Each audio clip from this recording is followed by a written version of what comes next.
Əziz bilgələr, hər birinizin növbəti dərsi zamanında xoş görürük. Bugünkü danışdığımız mövzumuz Qədim Yunanistan və Makedoniya padşahlığıdır. İzahın girişində onu qeyd edirəm ki, bu izah 24-25 kitabında nə varsa eyni şeyi təşkil edir. Yəni bu dərsi 24-25 kitabından oxusanız da olar. Fərq yoxdur, ümumiyyətlə fərq yoxdur. Nəsə olsa da kiçik olar, onu da izah gedişində deyəcəm. Əvvəlcə onu deyirik, Yunanistanın yerləşdiyi ərazi yenə sol tərəfdə, sağ tərəfdə şəkil formasında verəcəm. Yunanistan ərazisi Avropada yerləşir və dostlar, Avropanın cənubunda olan Balkan yarımadasını əhatə edir. Ümumiyyətlə, Avropada bizə bir sıra yarımadalar lazım olacaq. Xəritəni gətirəndə burada deyəcəm. Bizi Piriney yarımadası lazım olacaq bizə, bir Balkan yarımadası lazım olacaq, bir də Apenin yarımadası. Yunanistan özü coğrafi olaraq 3 hissəyə bölünür. Şimal, Orta, Cənub Yunanistan. Şimal Yunanistan haqqında bizə məlumat verilmir. Orta və Cənub Yunanistandakı şəhər dövlətləri barədə bugün ətraflı söhbət edəcəyik. Birinci Yunanistan dərsindən danışanda qeyd edirik ki, Avropada ilk dövlət, əvvəl sinifli cəmiyyət yazırdıq. Sonra bunu elədilər ilk dövlət. Eradan əvvəl 3-cü minillik və 1-ci yarı. Bunu erkən dövlət qurumları dərsində də demişdik. Həmin dövrdə Azərbaycanda nə baş vermişdi? Arata dövlət qurumu yaranmışdı. Bu dövrdə də Avropada, Kritdə Avropanın ilk sinifli cəmiyyəti dövləti yaranır. Buna Krit mədəniyyətə deyirik. Kritlilər nə işlə məşğul idilər? Yaxşı saray tikirdilər, sarayları freskalarla bəziyirdilər. Freska onların xammal üzərinə rəsm çəkilmiş formasına freska deyirdilər. Gəmçiliklə məşğul oldular, yaxşı limanları var idi bunların. Gəmçiliklə ticarət əlaqələrindən Misir, Babil və Cənubi Yunanistanla, Finikiya ilə ticarət əlaqələri saxlayırdılar və burada Misirlə ticarət əlaqəsi saxlanması Misirin içərisində verə bilər. Yəni bizə deyək ki, Misirin eradan əvvəl 3-2-ci minillər tarixinə aiddir Kritlə ticarət əlaqəsini saxlaması. Yəni boş şəkildə. Yazıların, deyirəm səbəb o. Onların öz yazıları var idi. Yunanlar ümumiyyətlə öz əlifbalarını yaratmışlar. Onların əlifbaları sonraki dövrdə müxtəlif dəyişikliklərə düşərək günümüzə qədər gəlmişdi. Onların yaratdığı əsas 2 dənə əlifba var idi. Biri Latin əlifbası idi, biri də Kiril əlifbası. Təbii ki, bunlar da o dövrdə olaraq, yəni bu dövrdə məsəl üçün tuncdan alətlər, əsasən silahlar, bir də qızıldan bəzək əşyalarının yaradılması bütün dövrdə, bütün dövlətlərdə demək olar ki, olub. Çünki istifadəni dəyişdikcə bunlar yavaş-yavaş, məsəl üçün misdən tunca, tuncdan dəmirə yavaş-yavaş keçid ediblər. 2-ci minilliyin ortalarında vulkan püskürməsi nəticəsində Krit mədəniyyəti süquta uğramışdır. İndi isə biz ikinci danışdığımız mədəniyyət Mikena mədəniyyətidir. Mikena mədəniyyətində, bax qeyd edirik burada, Mikena mədəniyyətin Ari tayfaları, Axey tayfaları yaratmışdı. Dori tayfaları dağıtmışdı. Və buna diqqətlə fikir veririk. Bu da eradan əvvəl, bu yenilikdir məsələn, bunu qeyd edeyim, deyim. Kitabında qeyd elə də, dəftərə niyə sən qeyd eləyir? Fikrim qalxır deməli. Bax, məsəl üçün, köhnə kitablarda Axey tayfaların yaratdığı mədəniyyət, yəni Mikena mədəniyyətinin tarixi yox idi. Bununla bağlı ya qəbula mı sual düşmüş, ya hədəfin sınağına mı harasa düşmüşdü. Burada artıq bunu yeniliklər. 2-ci minilliyin ortalarında deyil, Mikena mədəniyyəti yarandı. İndi Axeylər tərəfindən yaradılması göstərilibdir. Yəni. Bunlar da yenə bayaq dediyim şeylərin çoxu bunlara da aiddir. Tuncdan silah bəzək əşyası məsələsi, ticarət əlaqələri məsələsi, ondan sonra sərdabələr məsələsi. Sərdabə səhv eləmirəmsə çıxardıblar 25-26-dan. Amma ehtiyatdan deyirəm, sərdabələr var, hə. Sərdabələrin ölülərində, yəni nümayəndələrin, başçıların sərdabələrdə dəfn olması Misirlə bunların oxşar xüsusiyyətini təşkil edir. Bu mədəniyyət isə 2-ci minilliyin sonlarına doğru, yəni 12-ci əsrdə konkret deyək, Dori tayfaların yürüşünün nəticəsində süqut eləmişdir. Hə? Onlar elə bizdə var idi şeylər, siklopik tikililər. Onlar kimi elə bir ki, belə deyək, qalaların künclərində bürclər deyək də, indiki dinlən bürc sözünə daha uyğundur. Götürmək olar, amma inanmıram düşə. Ona inanmıram düşə. Bir də ki, burada nəsə deyəcəydim Mikena mədəniyyətinə aid. Bu Mikena mədəniyyətində, hə, yadıma düşdü. Verilən şeylər var, onu mən şəhər dövlətlərinin içərisində yenidən deyəcəm. Agoralar, akropollar, şəhər dövlətlərində daha geniş danışaram bu barədə. 12-ci əsrdə dedik ki, bu mədəniyyət süqut eləmişdi. Və indi isə biz eradan əvvəl 8-ci əsrdən söhbət edirik. Dostlar, 8-ci əsrdə bu Yunanistanda erkən polislər dediyimiz şəhər dövlətləri meydana gəlir. 3 dənə ərazidə yaranıb. Bir Orta Yunanistan. Orta Yunanistanda yaranan şəhər dövləti Attika vilayətində yerləşən Afina idi. Cənubda Cənubi Yunanistan. Onun dini qoy elə birləşdirə deyim. Korint və Sparta şəhər dövləti yaranmışdı. Onun özü belə Cənubi Yunanistanın vilayət olaraq ümumilikdə Peloponnes adlandırırdılar. Və bu ərazi deməli Messeniya və Lakonika vilayətlərinin birləşməsindən təşkil edildi. O girişdə verilib bu məlumat. O Yunanistanın girişində. Bir də ki, sahil ərazilərdə yaranan Milet, Rodos, Efes, onların bir ikisinin adını çıxardıblar, ikisinin adını saxlayıblar. Miletlə Rodosu saxlayıblar, səhv eləmirəmsə. Efesin adının adı. Yəni, bunlar da şəhər qırağı ərazilərdə, yəni Ege dənizinin sahillərində yaranmış şəhər dövlətləri idi. Və 8-ci əsrdə bunların hamısı yarandı. Yəni, burada nəyi demək istəyirəm mən? Əsas nəzərinizdə saxlamalı olduğunuz şey oldu ki, Afina şəhər dövləti nə zaman yaranıb soruşsan, Afina erkən polisi nə zaman yaranıb soruşsan, deyəsiz, Erdən və 8-ci əsr. Və eyni şəkildə Sparta şəhər dövləti nə zaman yaranıb desəm, yenə deyəsiz, Erdən və 8-ci. Amma indi bir dənə şeyə fikir verin. Mən sizə desəm, Sparta şəhərinin əsası nə vaxt qoyulub? Siz mənə deyəsiz ki, 12-ci əsr yaxud 2-ci minilliyin sonunda şəhərinin əsası. Amma şəhər dövləti nə zaman yaranıb desəm, deyəsiz ki, 8-ci əsrdə. Birinci Spartadan danışmaq istəyirəm. Çünki Sparta haqqında məlumat geniş deyil, amma Afina geniş də. Afinanın yarıda kəsib təzədən Spartaya qayıtmayıb. Dediyim kimi 8-ci əsrdə yaranmışdı Spartalıların şəhər dövləti. Spartalıların deməli kişilərin hamısı hərbisi hesab olunurdu. Uşaqlar 7 yaşından səhv eləmirəmsə xüsusi məktəblərə götürürdülər və orada ancaq uşaqlara döyüşməyi, hərb işi ilə məşğul olmağı mərhələli şəkildə öyrədirdilər. Spartada qullar var idi. Deyir Sparta digər koloniyalardan fərqli olaraq digər koloniyalar gedib məskunlaşırdılar, koloniya yaradırdılar digərləri. Amma Spartalılar onlardan fərqli olaraq deyir, müharibələr aparırdılar, ərazisini elə genişləndirirdilər. Və bu müharibələrin nəticəsində çoxlu qullar ələ keçirilirdi. Həmin qullar, Spartadakı qullar nə adlanırdı? Hilot. Bir də Spartalıların qoşunları Latin dilindən barmaq sözünün mənasını verən falanga formasını, yəni bölünmə mənasında da belə-belə 3 qoşunda məsələn deyək. O formada olduğu üçün falanga var idi. Spartalılara nələr qadağan idi? Xaricə getməkdir. Ümumiyyətlə müharibədən başqa heç bir səbəbdən xaricə getmirdilər. Deyirlər ki, biz xaricə getsək təsirə məruz qalarıq. Nə də xaricdən kiminsə gəlməyinə icazə vermirdilər. Ancaq öz daxillərində nəsə hərəkət edirdilər. Sonra deyirlər ki, məsələn, kişi nədir? Fəlsəfə nədir? İncəsənət nədir? Rəqs nədir? Belə şeylər eləyər. Spartalılar Varavskoy gedirdilər, dostlar.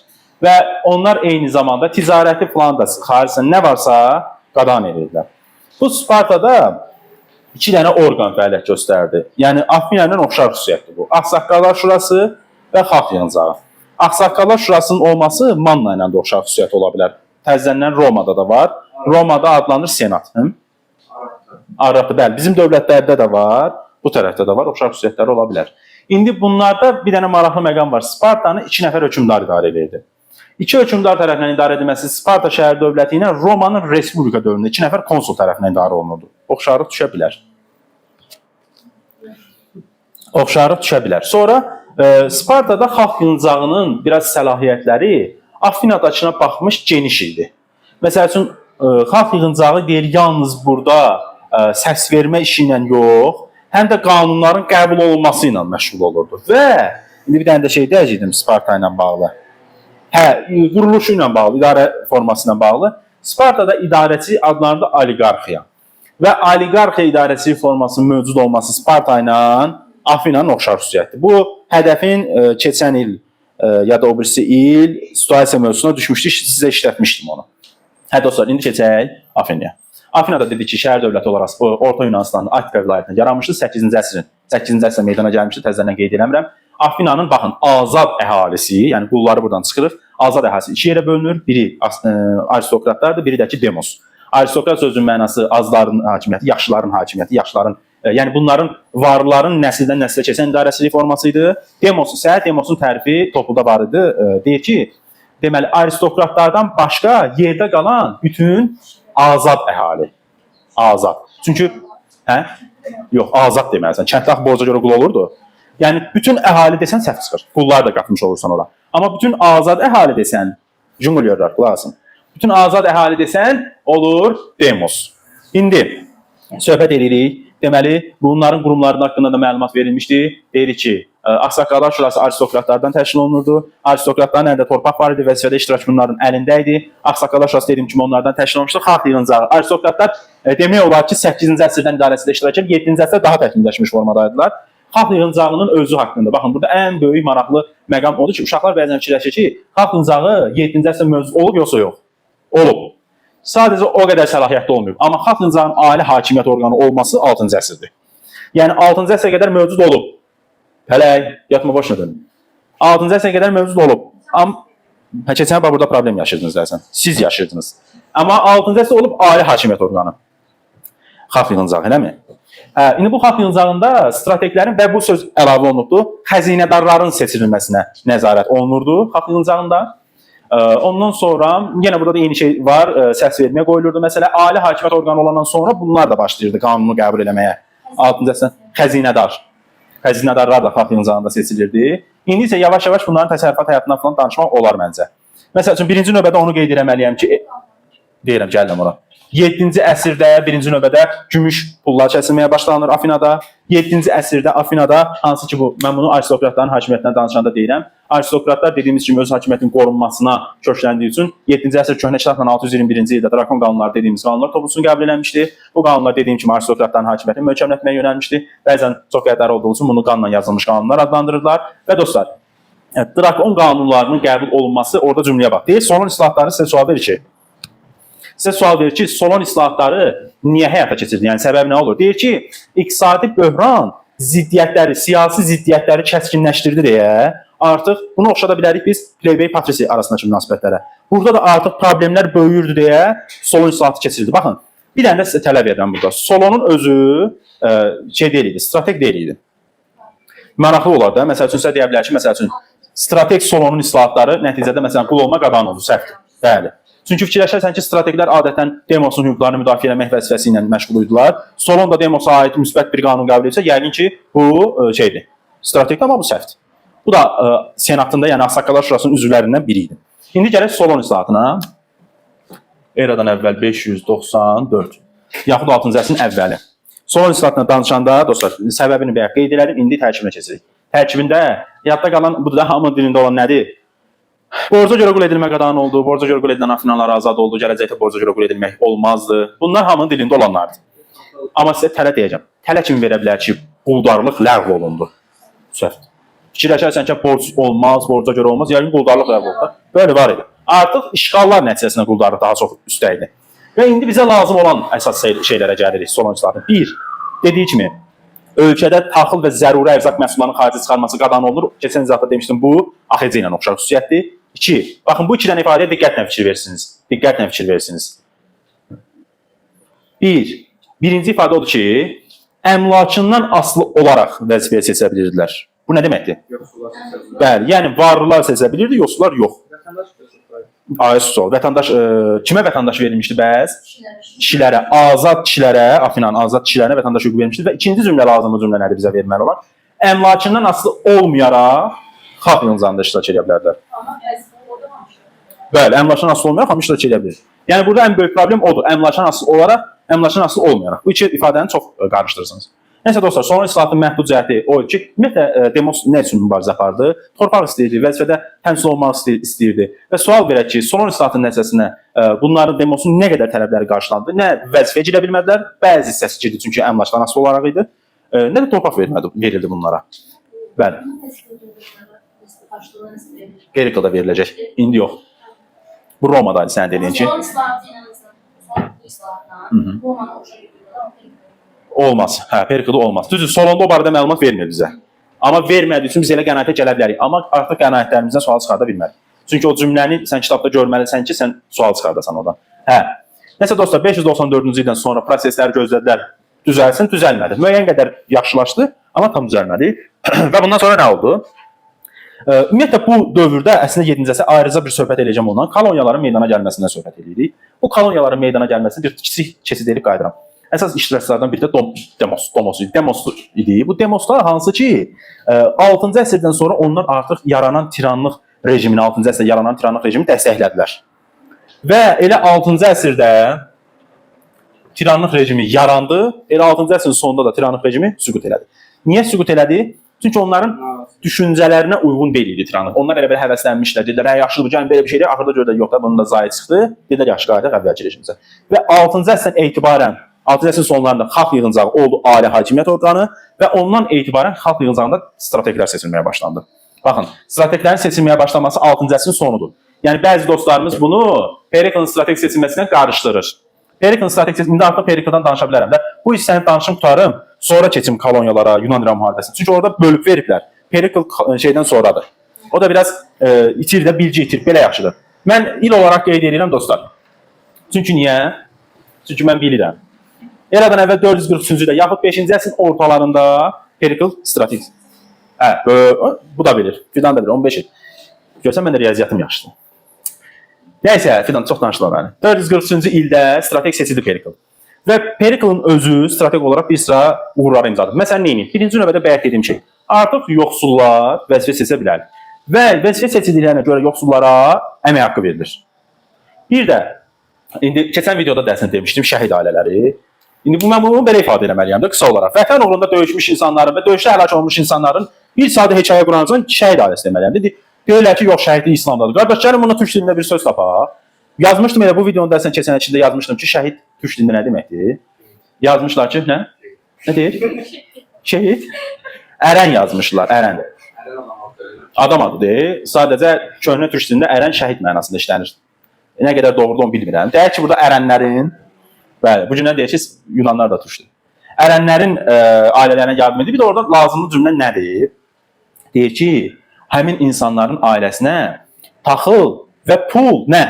Yardımı. Görsən onu. Romanı keçəndə, o yox. Romanı keçəndə Kraks qardaşların səsinə nə deyir? Orada mı deyir? Cüzi miqdarda ödənç müqabilində satılırdı. Yəni bizi ilişdirər, sizi ilişdirməz. Ay sağ ol, taxılı verirdi o da. Və burada mig üçün daha yararlıdır. Bu cümlənin sonunda yardım edilirdi yazıb. Amma Kraks qardaşlarında deyir ucuz qiymətə verilirdi. Yəni pul alırdılar da orada. Hə. Sonra bunun bu mənfəətli hərəkətlərinin nəticəsində ölkədə quldarlıq demokratiyasının çiçəklənmə dövrü olur. 5-ci əsrin ortalarında, bunun dövründə. Hə, bu belə. Buradan o tərəfə artıq Afina-Sparta müharibəsindən danışır. Mən bunu burada saxlayıram, keçirəm koloniyalara. İcazə versən. Koloniyaların yaranmasına danışanda eradan əvvəl 8-6-cı əsrlərdən söhbət edirik. Dediyim kimi, koloniyalar niyə salınırdı? Çünki cəmaət gezmişdi, boğaza yığılmışdı. Borc bir tərəfdən, aristokratlar bir tərəfdən, qulluq bir tərəfdən. Axırda kimdən iştirak edir burada? Torpaqsız kəndlər, varlanmaq istəyən sənətkar və tacirlər. Deyirlər ki, biz gedirik səyahətə. Və onların səyahətinin nəticəsində düz Qaradənizdən İspaniyaya qədər geniş bir ərazidə bunların koloniyaları salınır. Bu ərazidə məskunlaşan Yunanlar özlərinə şəhər dövləti yaratmışlar həmin ərazilərdə. Buradakı Yunanlar özlərini Ellin adlandırdı və öz mədəniyyətlərini də Ellin mədəniyyəti adlandırdı. Koloniyaların yaranmasının nəticəsi nə olmuşdu? İki dənə nəticəsi var. Biri güvənin sınağında düşmüşdü. Birinci nəticəsi olur ki, Yunan elmi mədəniyyəti Aralıq dənizi hövzəsi ərazilərdə yayılır. İkincisi də olur ki, həmin burada iştirak edən təbəqələr varlanırlar və onlar geri dönərək Afinada artıq idarəçilikdə seçilmək istəyirlər. Bayaq ona toxunmuşdum burada Solon islahatlarla danışanda. Hə, indi isə gəlirik nəyə çıxırıq? Yunan-İran müharibələrine. Niyə? Müharibənin səbəbi nədir? Müharibənin köhnə kitabda 2 dənə səbəb verirdi. Nəyə görə 2 dənə? Kitablar arasında təzad var idi. Burada bir dənə veriblər, səhv eləmirəmsə. Əsas səbəb o ki, Əhəmənilər həmin dövrdə qüvvətlənmişdilər. Kiçik Asiyanı ələ keçirmək istədilər, hə? Üsyana kömək. Hə, var, orada olmalıdır. Hə. Deyir ki, Əhəmənilər Kiçik Asiyadakı əraziləri ələ keçirmək istədilər və müəyyən qədər ələ keçirmişlər və onların nəzarətində olan ərazilərdə üsyanlar baş verdi. Və bu üsyanlara da Afina kömək elədiyi üçün tərəflər arasında müharibə başlamışdı. Hə, tərəflər arasında müharibə başlamışdı. İndi mən eradan əvvəl 490-ı deyirəm. Hansı döyüşdür bu? Hə? Marafon döyüşüdür, bəli. Tərəflər arasında baş vermişdi. Marafon döyüşündə Yunanlar qalib gəlmişlər. Marafon döyüşündə bu Miltidad idi, bu kişinin adı. Mən də ona illərdir səhv deyirəm, onun adını deyirəm Miltiad. Keçən kimin qrupdaydı? Kişinin adını keçən il öyrənmişəm. Görürsünüz? Müəllim üçün belə öyrənmək gec deyil. Bəli, sizdən öyrənmişəm belə. Yox, bizdən. Çatlar. Fidan demişdim sizə, fidan öyle. Fidan demişdim. 490-cı ildə dostlar tərəflər arasında döyüş baş verir. Bu döyüşün nəticəsində dedim ki, Yunanlar qalib gəlir və burada birinci dara başlıq eləmişdi Əhəməni qoşununa. Və indi isə keçirik eradan əvvəl 480-ci ildə baş vermiş Fermopil döyüşünə.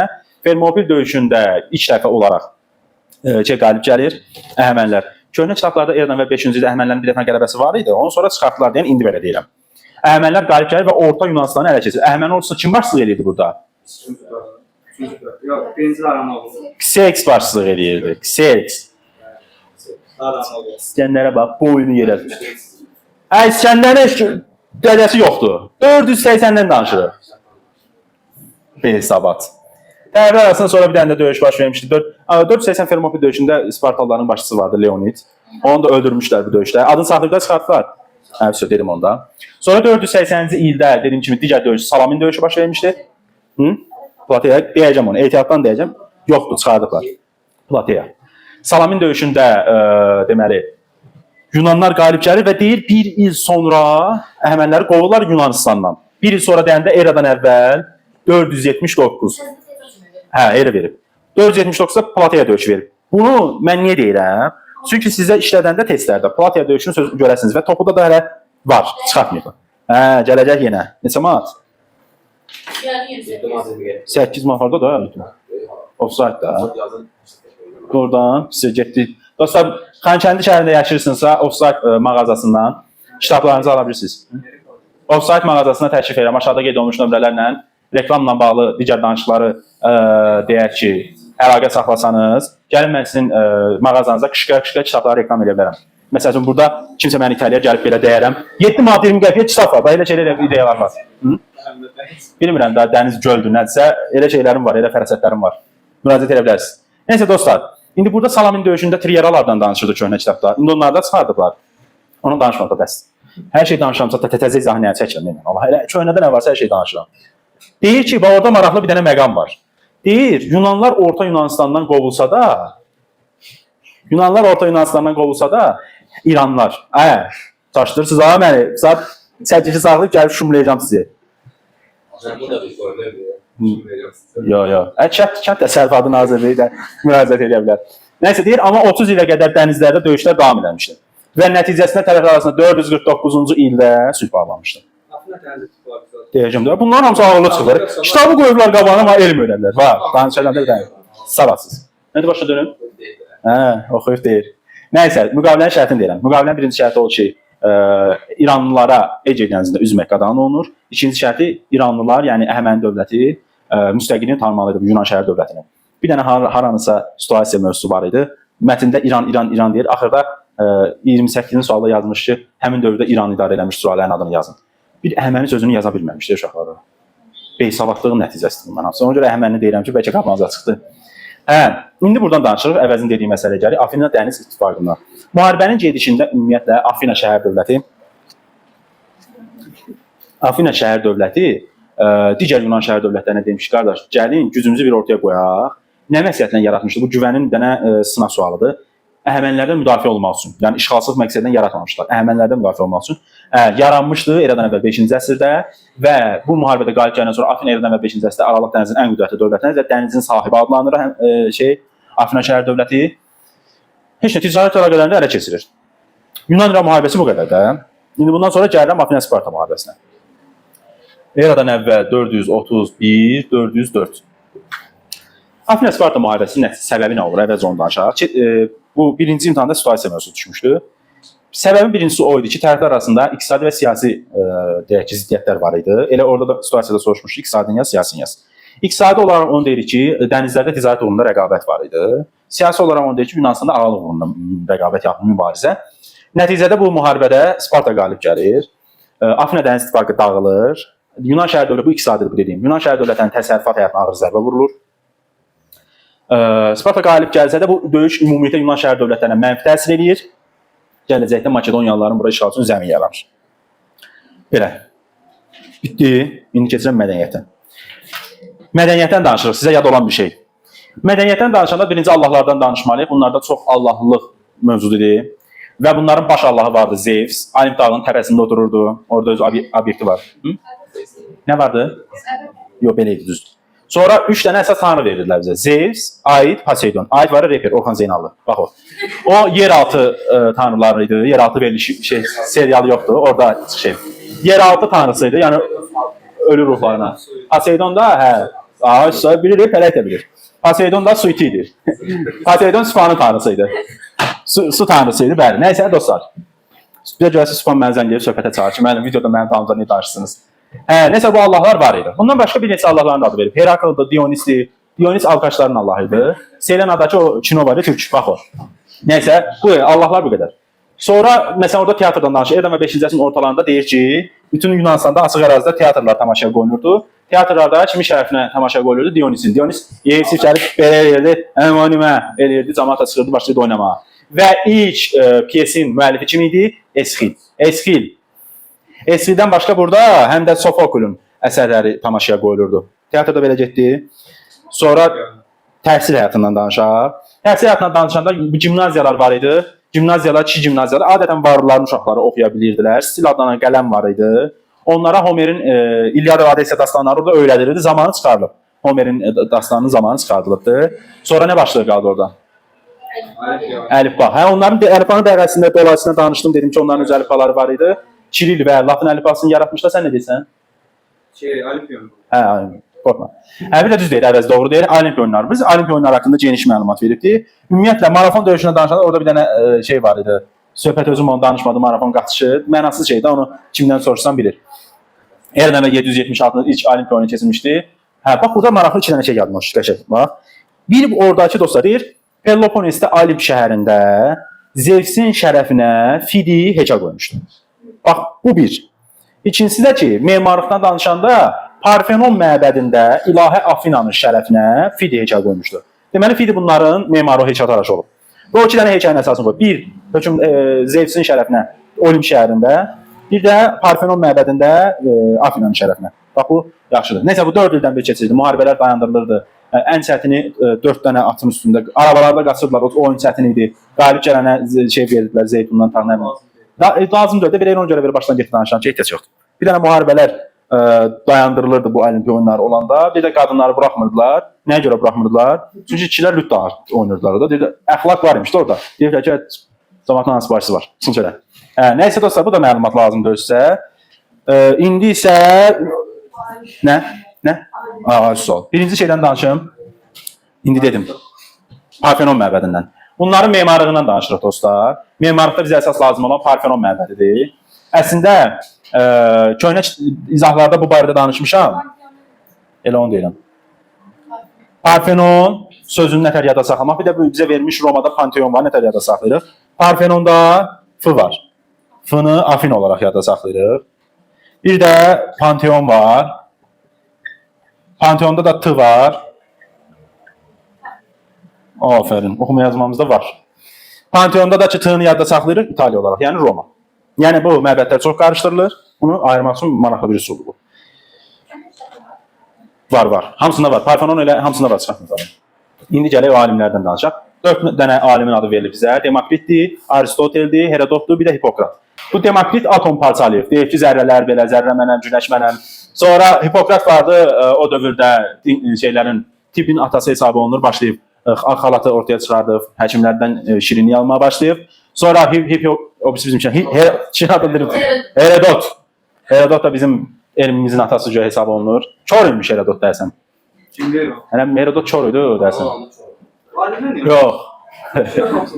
Çor olub. Nəysə bu Yunan Əhəməni müharibəsi haqqında maraqlı məlumatları verildi. Bizim burada tayfalar gözləmiş, qulağı eşidilmiş, eşitdiyin yazılmış da. Gözünlə deyinir ki, kamera çəkmir. Sonra bir də dördüncü kim dedim? Yoxsa hamısını dedim? Aristotel. Bu da Ərəstun. Aristotel də bu Ərəstun İskəndərin müəllimi. Bəs bizi Ərəstunu keçirdi Aristotel. Doğrudan. Elə deyil. Biz elə keçirdik Aristotel, Ərəstun. Bir də Platona da deyirdi Əflatun. Kim deyirdi onu? Lafın çıktı değil mi?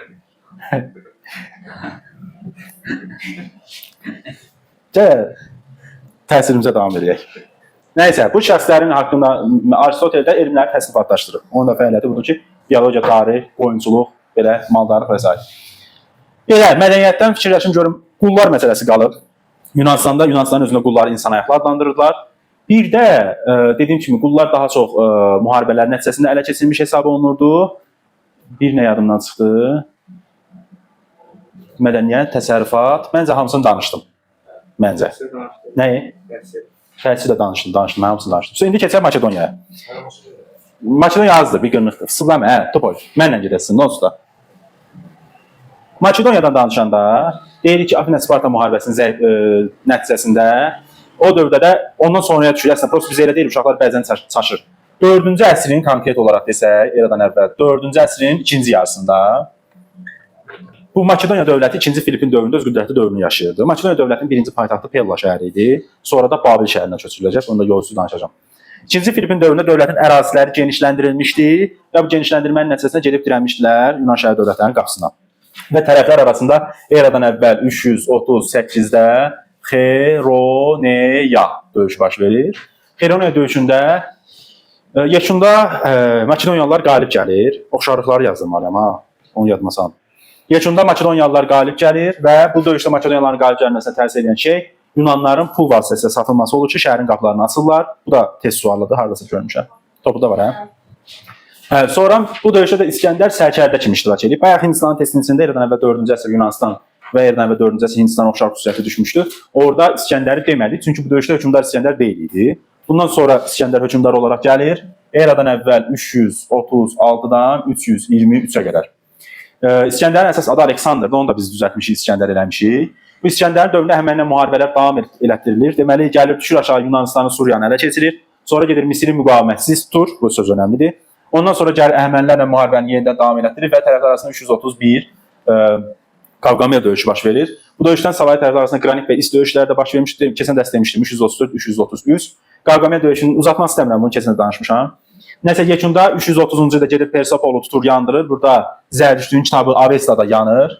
330-da olur bu. Əhəməni dövlətinin süquta uğradır. Sonra 327-ci ildə Hindistana yürüş edir. Bugünkü dərsimizin içində onda demişdi ki, falan səbəblərə görə Hindistana yürüşü yarımçı qalır.